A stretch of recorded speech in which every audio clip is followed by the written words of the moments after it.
pedaço de pedra, uma folha ao vento. Ah, os professores não me estimulavam. Precisa de um professor para lhe estimular? Precisa de alguém de fora? Você não tem essa capacidade de pensar por você, saber o que é melhor para você? Ou seja, é isso que é protagonismo. Eu me coloco na frente da decisão. O que não quer dizer que eu seja onipotente, que eu penso que vai acontecer, que basta pensar positivo. Isso é fantasia de autoajuda. Às vezes você vai pensar muito positivo e vai fracassar. Às vezes você vai tentar muito e vai fracassar. Não é isso que determina, mas é exatamente essa insistência, olhar além do horizonte. Olhar além da sua capacidade de ver o momento imediato. E para isso que exatamente vem a questão estratégica. A capacidade de pensar olhando além daquele momento.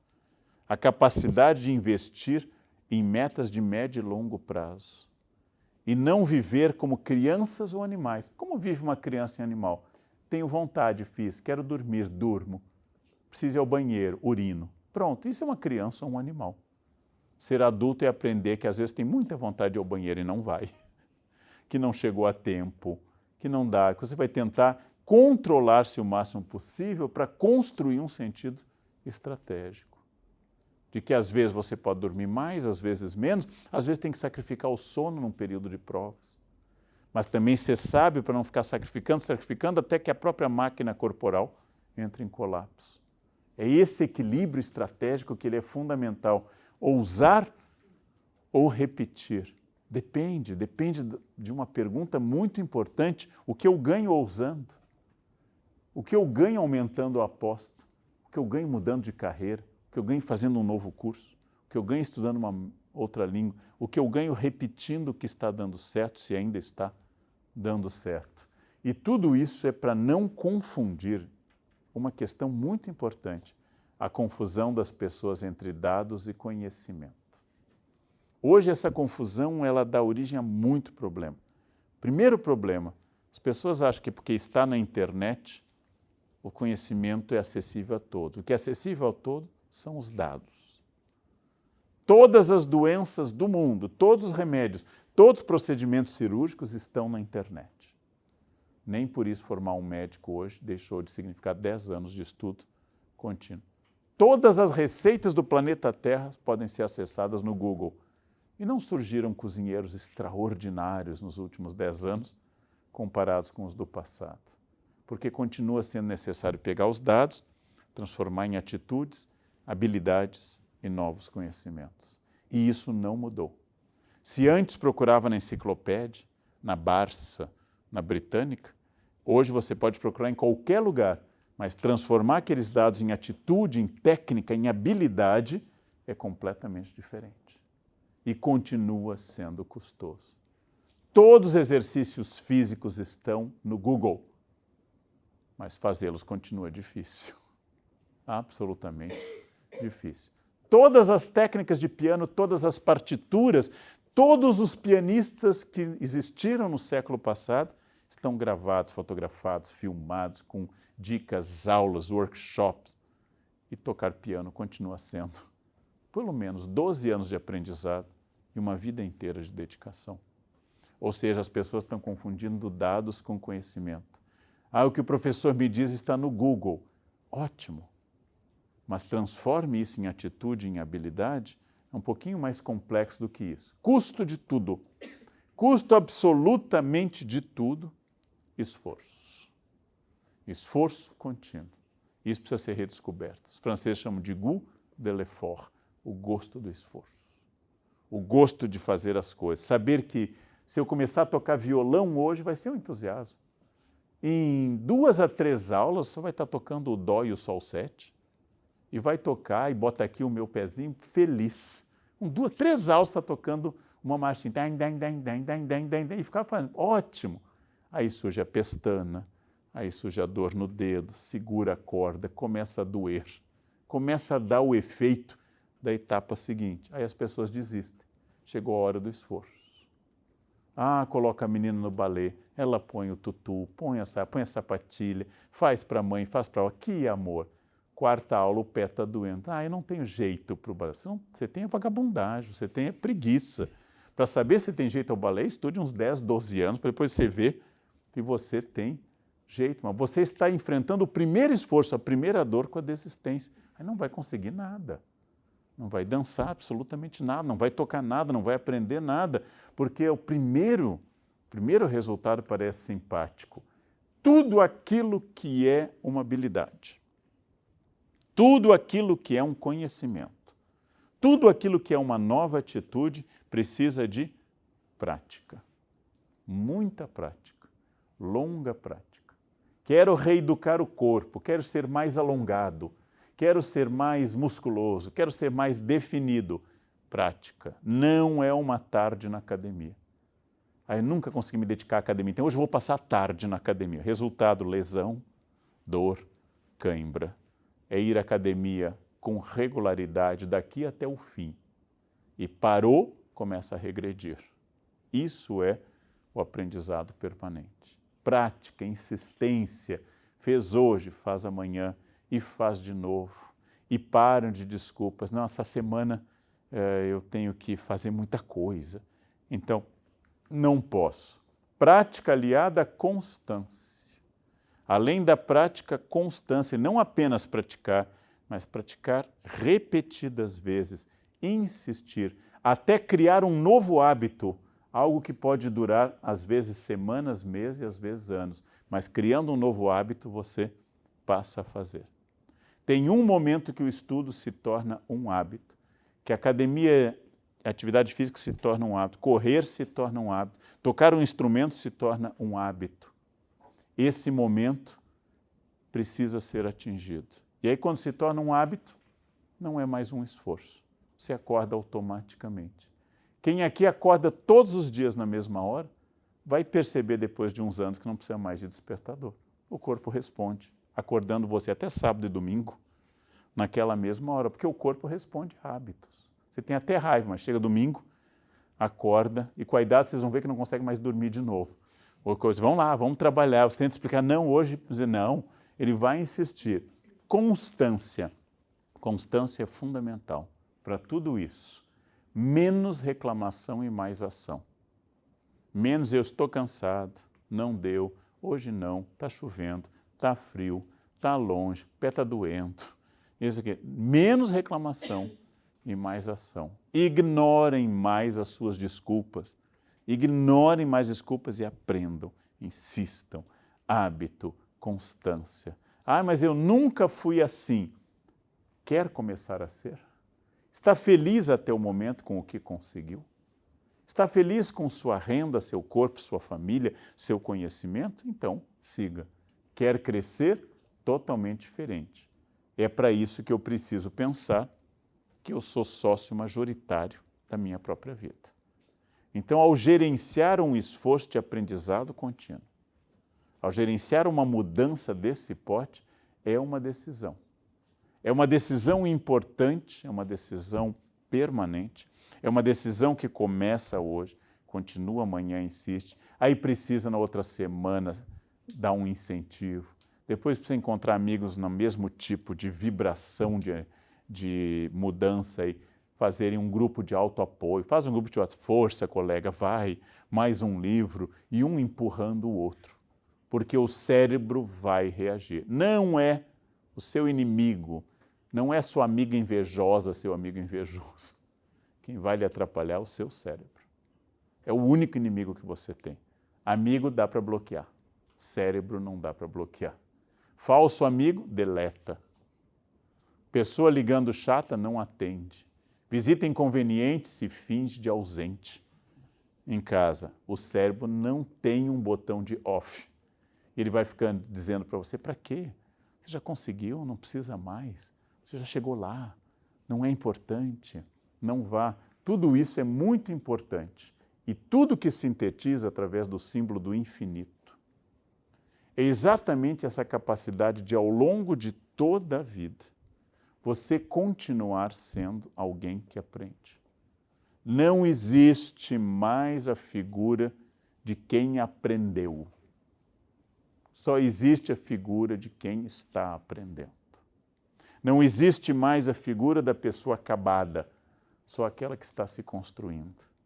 Não existe mais a figura do diploma, mas de um degrau que o diploma representa para ter acesso a outros. Dos desafios, de áreas novas, de áreas que você sai da sua área de conforto. Isso exatamente é esse desafio dos 3 L's, de viver uma vida inteira a serviço do aprendizado. Aprendizado de quê? Depende de para onde você quer ir. Depende do seu objetivo.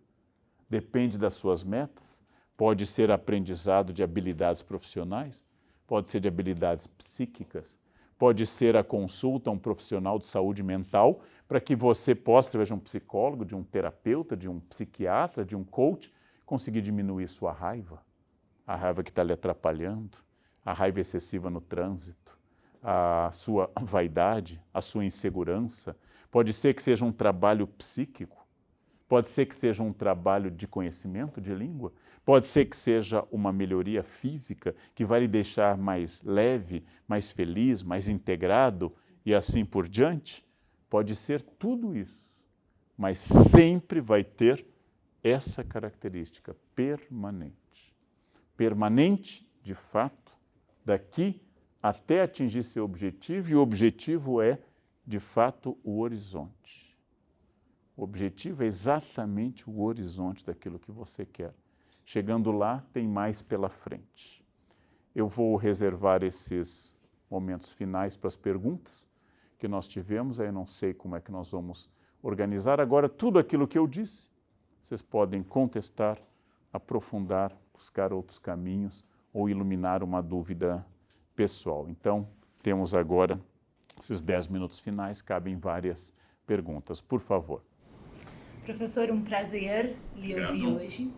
E nós lhe ouvimos falar bastante sobre essa questão desse mundo em transformação, né? Desse habitat que nesses últimos 100 anos mudou mais do que em todos os milênios anteriores. E ao mesmo tempo que é um mundo que, esse mundo que muda muito também nos dá muito acesso a dado. E eu sou professora também. Então, qual que é o papel da educação formal nesse mundo? A gente tem um acesso tão fácil à informação. Antes a gente podia se graduar, por exemplo, e acreditar que, bom, tudo bem, agora eu estou graduado. Qual é o papel da educação formal nesse mundo com esse acesso tão fácil à informação, mas ao mesmo tempo tão difícil de construir essas competências que são necessárias para esse mundo? É complicado porque nós, professores, não fomos treinados para isso. Nós somos treinados para a transmissão de conhecimento e não para educar o aluno para a produção do conhecimento. Então, nós fomos treinados para ênfase, por exemplo, em perguntas de memória, especialmente nas séries iniciais do ensino fundamental. Por exemplo, identificar, descrever, enumerar, são perguntas que envolvem a simples evocação da memória. A escola está perdendo essa corrida. A escola está perdendo. Por quê? Porque a maneira como a escola se organiza, as boas ou ruins, ainda é conhecimento fixo de um professor de uma área, que vai dar o conteúdo e vai cobrar esse conteúdo. O conteúdo não é mais fixo de uma área. O conteúdo se tornou mais holístico, mais integrado. Depois, é rara a escola que incentiva o aluno a pesquisar. A maioria das escolas incentiva o aluno a reproduzir, devolver e dizer aquilo que você disse. As perguntas dos professores são retóricas. Quem daqui sabe quais as 2 capitanias hereditárias que deram certo? Não é uma dúvida, porque eu sei. Pernambuco e São Vicente, eu sei. Então, por que eu estou perguntando para eles se eu sei? É uma pergunta retórica. É uma pergunta que eu sei a resposta. Inclusive, os alunos sentem, porque o aluno é inteligente, ele sente que é uma pergunta boba, que o professor sabe. Qual é o maior osso do corpo humano? Qual é o rio que atravessa o Equador 2 vezes? Alguém diz Rio Congo? E aí, ninguém disse, ninguém sabe, não é interessante, mas eu continuo construindo um conhecimento baseado numa ideia de repetição. Então, a escola tem, em primeiro lugar, um sentido de ter alguém, você, professora, que está mais tempo na jornada do conhecimento e tem segurança para orientar alunos a buscarem esse conhecimento. Segundo lugar, ela tem um sentido de sociabilidade, porque aprender por si é bom, mas quem aprende por si não se submete a dinâmica do grupo e fica uma pessoa mais complicada. Porque a escola é um grande aprendizado para o nosso narciso. É na escola que a gente vai sofrer o primeiro bullying, o primeiro trauma. Tudo aquilo que a escola faz com que você arranhe o seu narciso, que pode ter até um sentido positivo. E a escola é uma capacidade, inclusive, de submeter a sua velocidade, a sua capacidade, em comparação a de muitos outros. Eu vejo a escola muito importante. É claro que ela vai conviver com formas de autoaprendizagem ou de estímulo de estudos dirigidos e assim por diante. Confio pouco em estudos em casa. A nossa lei agora não permite mais, mas aquilo que a lei americana permite, eu ponho pouca mostra, porque eu, professor, eu que sou professor como você, não saberia orientar um filho em matemática. Não teria a menor noção de orientar alguém em matemática. Então, eu que sou um professor treinado profissionalmente para dar aula, me sinto incompetente para trabalhar os conteúdos, né? Porque eu não sei esses conteúdos. Quanto mais alguém que não é preparado. Agora, o que nós precisamos, esse é um desafio, é que para esse mundo de aprendizado constante, em primeiro lugar, o professor tem que ser alguém de aprendizado constante. E o professor é considerado como alguém que sabe, não um aluno permanente, que é a definição judaica de professor. Aluno permanente, que eu acho interessante. É aquele que nunca sai da escola, né? Seus alunos vão sendo aprovados e você vai ficando. Eles vão passando e você nunca sai, você nunca é aprovado. Você vai ficando para sempre. Então, essa atitude de professor-aluno permanente, estimulando a busca de conhecimento, de pesquisas, de projetos, de perguntas reais, de estudos de meio, de leituras interessantes, de experiências, do uso da tecnologia, o professor tem um papel enorme nisso. Agora, a ideia de que o professor é alguém que enche o quadro, o aluno é alguém que copia e devolve isso na prova, essa ideia já está superada há muitos anos, não foi agora por causa da computação. Essa ideia está superada há muitos anos. Você se sente perdida e eu me sinto perdido, porque nós não fomos treinados para isso. Mas no momento que você não confia mais nos métodos do passado, você já está apto a começar a pensar algo diferente. Então vamos invocar o pai da didática moderna, Comênios, século XVII, livro que eu recomendo a todas as pessoas. Didática Magna, Comênios diz o seguinte: todos podem aprender, cada um num ritmo e cada um dentro de um método, mas todos podem aprender. Então essa é uma ideia muito importante para todos nós. No centro do furacão do aprendizado permanente está a escola. Então a escola deveria ser o lugar que desperta curiosidade. Curiosamente, ela é o lugar que mata a curiosidade. Então você pega na escola um autor fascinante, muito bom como Machado de Assis, e o aluno cria uma birra gigantesca, porque caiu na prova, teve que falar sobre Capitu, sobre Escobar, e não aprendeu a beleza de Dom Casmurro. Pega processos fascinantes e reduz a prova, a desenho, a representar aquilo de forma chata. É um desafio para nós. E os pais estão perdidos, os alunos perdidos, e os professores estão perdidos. Mas eu acho que nós temos um papel enorme a dar dentro desse quadro. Já amadureceu a questão, que bom. Você viu que não dói, né? Por favor. Foi um prazer escutar hoje, professor. Foi muito bom, me fez refletir sobre muitas coisas. E trouxe uma questão que eu trabalho com marketing digital. Estou no início da minha carreira. E com essa questão de aprendizado contínuo, na nossa área, ela é muito forte. Ela está sempre se renovando, assim como a maioria das coisas. Mas isso eu tenho reparado que a minha geração, principalmente, se tornou uma geração de ansiosos. Porque é aquela sensação de que a gente nunca está dando conta de tudo que deveria dar. E eu queria ver contigo o que tu acha disso, se essa questão de aprendizado contínuo interfere nisso. O que tu acha, se é a questão de falta de foco, que a gente quer abraçar o mundo, mas não é humanamente impossível. Se é falta de disciplina para fazer, não sei, assim, eu queria ver o que tu acha sobre isso. Questão muito interessante. Ela vale para todos nós, apesar do seu foco ser algo, por exemplo, que é o contrário do magistério que me une à pergunta anterior, é algo muito mais inserido no mercado. Tudo que é mais inserido no mercado é mais dinâmico. O magistério está menos inserido no mercado, logo reflete de outra forma. Então, a primeira questão é que não é culpa da tecnologia a ansiedade. mas é culpa de uma estrutura contemporânea que primeiro trabalha com a ideia de perfeição e não de perfectibilidade. Quando você diz eu não estou dando conta, obviamente, é porque você está colocando objetivos que estão além da capacidade de tempo. Então, quero produzir a campanha mais importante de toda a história? Não. Você não pode fazer isso. Porque isso talvez não esteja ao alcance. Quando eu vou aumentando a quantidade de demandas, eu vou criando uma insatisfação que foi gerada pelo próprio estágio atual do capitalismo como uma forma de obter o máximo de você. Então, se eu te mantiver insatisfeita com um sentimento de incompletude e que nunca vai ser o máximo ou o melhor, eu vou fazer você ficar sempre se esforçando. É uma técnica de opressão de pessoas, por exemplo, que aprenderam que tendo uma esposa ou um marido que cozinha bem, diz, tá bom o seu prato. Porque aí a pessoa continua se esforçando. É a coisa mais deliciosa que eu já comi na minha vida, ela para. Ela fala, então, você se esforçou. Não, tá melhor que semana passada, amor. Tá melhor, viu? Continua assim. Essa é uma maneira autoritária, como estratégia, de eu te manter produtivo. Então, a pergunta é se o que você faz é significativo. E se é significativo, o que você pode fazer no tempo dado para fazer?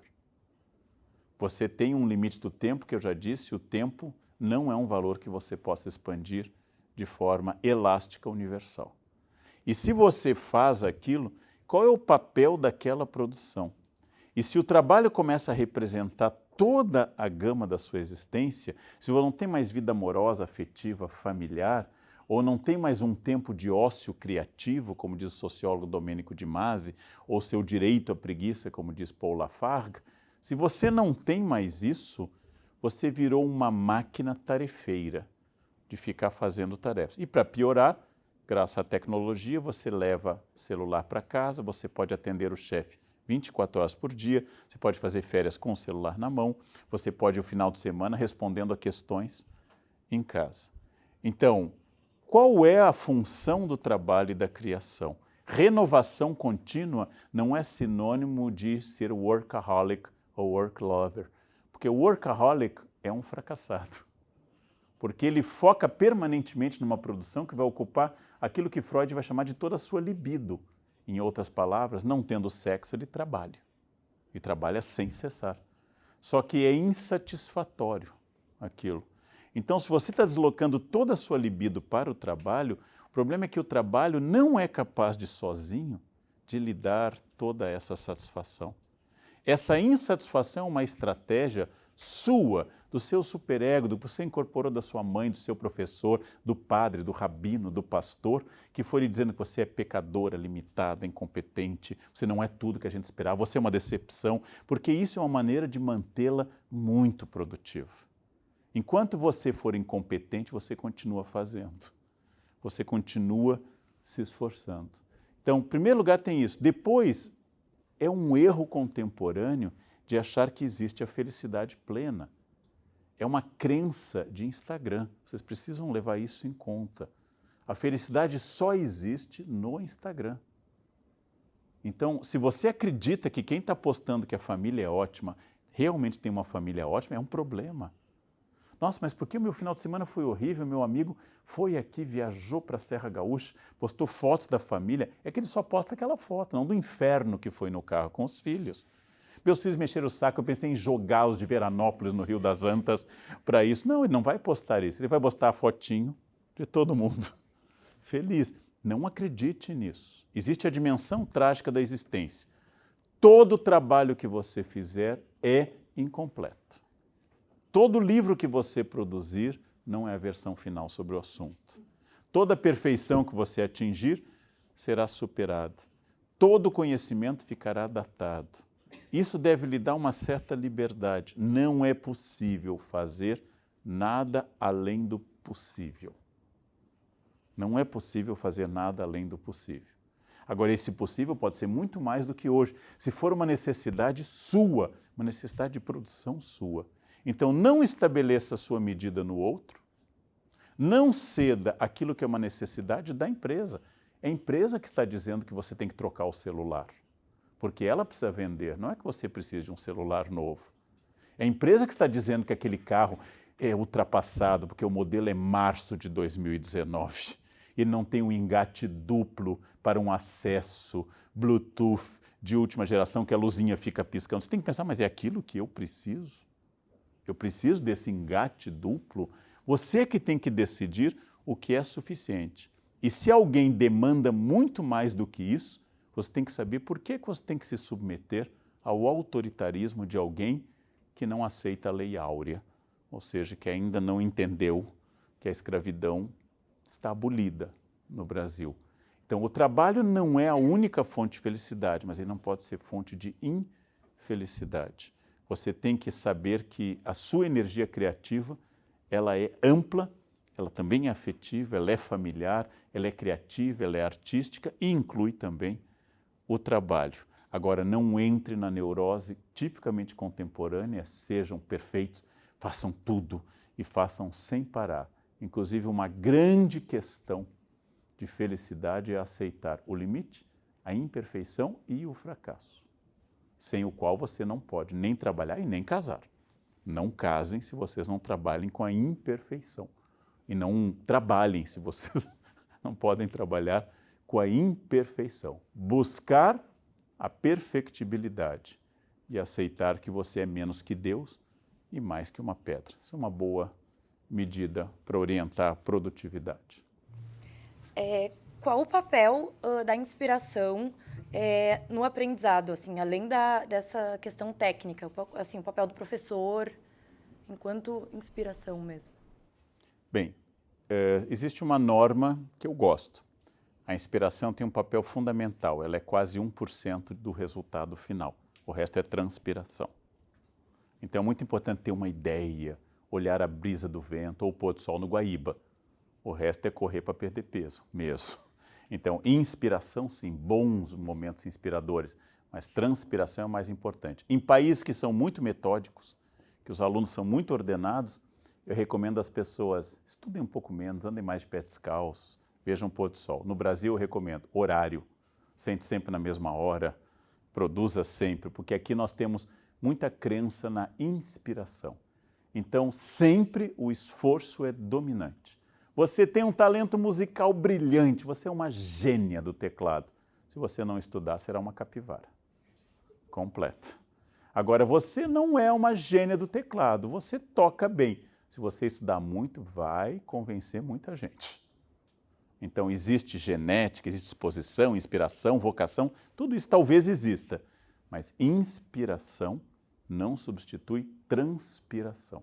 Então, pense muito mais no esforço do que na ideia, na poesia, no modelo. Pensa no esforço. Todo mundo que cozinha bem já queimou prato, todo mundo que borda bem já errou, todo mundo que toca bem começou tocando mal, todo mundo que faz uma coisa extraordinária começou caindo, errando e assim por diante. Treino é fundamental, transpiração é fundamental. No Brasil talvez seja mais importante do que em outros países. E a outra questão? Nesse processo de desenvolvimento contínuo, qual a importância das soft skills, que, né, estão mais ligadas à personalidade do que técnica mesmo, e se a gente pode dizer hoje que essas soft skills são mais importantes ou tão importantes quanto as hard skills? São importantes, sem dúvida, mas não devem ser entendidas como uma coisa inspiracional.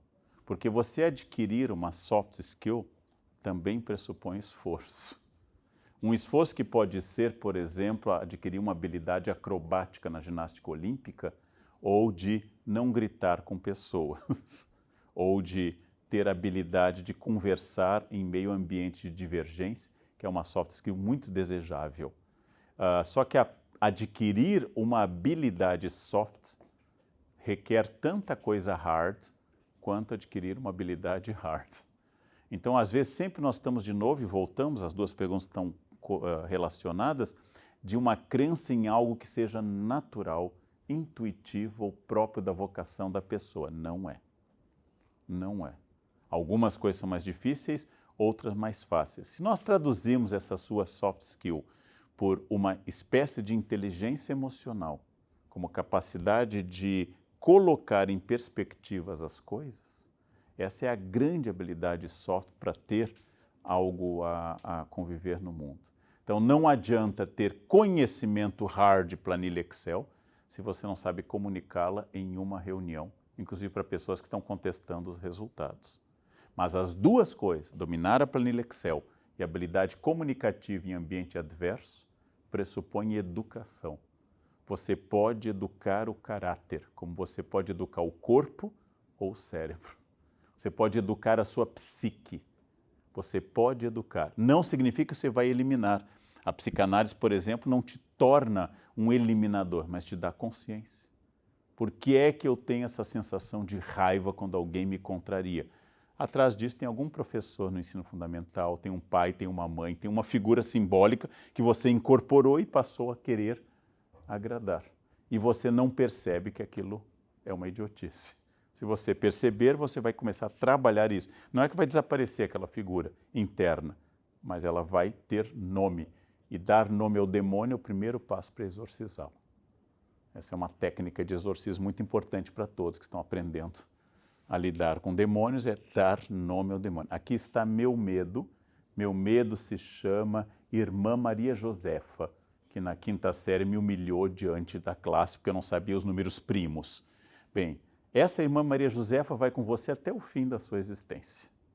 Mas pelo menos agora você sabe o nome do demônio. E aí você sabe que quem está falando é aquele medo e não mais você. E você não se engana mais tanto. Então, de novo, sempre, eu acredito muito em coisas inspiracionais, mas eu acredito em esforço. Eu não sei o que eu faço para ler. Leia. Leia. Como é que eu faço para ler bastante? Leia bastante. Como é que eu faço para estar várias horas do dia? Senta e estude.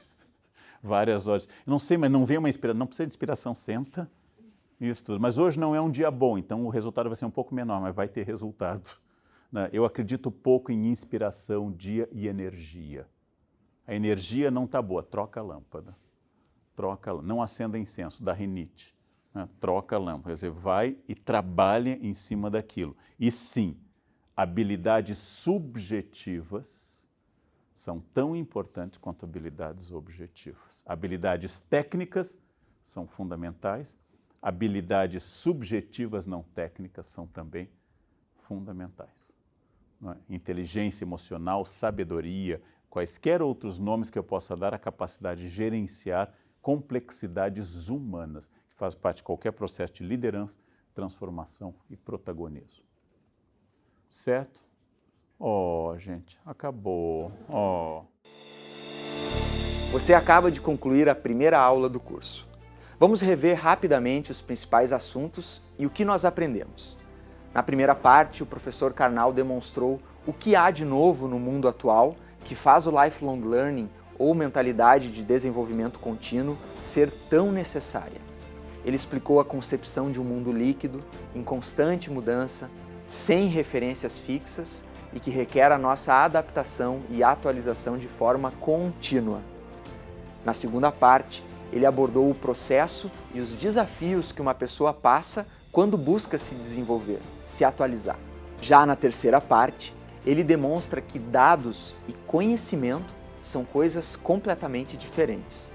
Saber usar os dados que estão disponíveis no mundo de hoje requer que uma pessoa se envolva com o conteúdo, coloque em prática, tenha constância e disciplina naquele conhecimento. Vejam que em sua aula ficam bem claros os desafios e benefícios da mentalidade de desenvolvimento contínuo. Por um lado, reconhecemos que mudar e se atualizar traz muitos benefícios. Por exemplo, pessoas com um maior grau de instrução tendem a ter maior reconhecimento, melhores oportunidades, melhores salários e a realização de um trabalho com maior qualidade. Esses são os benefícios que um bom curso, por exemplo, pode trazer.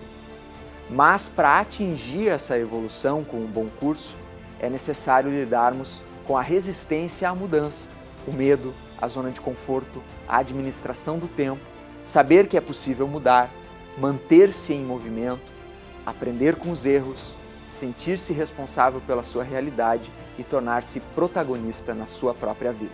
Por falar em protagonismo, Vamos ver na próxima aula com o professor André Durra como nós podemos ter uma atitude positiva frente à mudança, ao aprendizado, e usar isso a nosso favor para formar a nossa identidade pessoal e profissional. Esse é um caminho necessário para que você possa ser a melhor versão de você mesmo, como vai ser ensinado pelo professor Durra. Se você já está nesse caminho de desenvolvimento, parabéns! Se você está iniciando, seja muito bem-vindo. Uma caminhada de 1000 passos começa com o primeiro passo. Até mais!